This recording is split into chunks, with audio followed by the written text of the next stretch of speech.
係一個私家偵探，我嘅工作就係發掘秘密。嗰個女人嚟報警，話個男嘅打佢，個男嘅話個女人俾老婆佢打。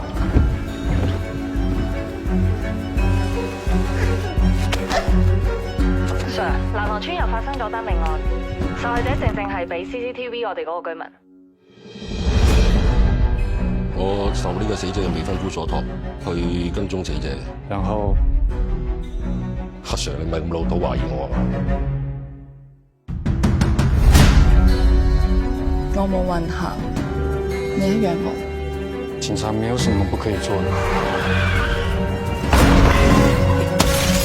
如果有人同你講話你老婆有外遇，你查唔查？你想點啊？你問我想點？喺呢度問。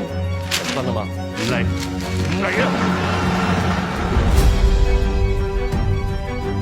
你說你是私家偵探，你怎麼會沒有留下來，而是選擇離開？我懷疑佢同南塘嗰單謀殺案有關。你黐嘅玩到咁大，如果搞我屋企人，我一定殺咗佢。你信唔信？我其實冇出軌啊！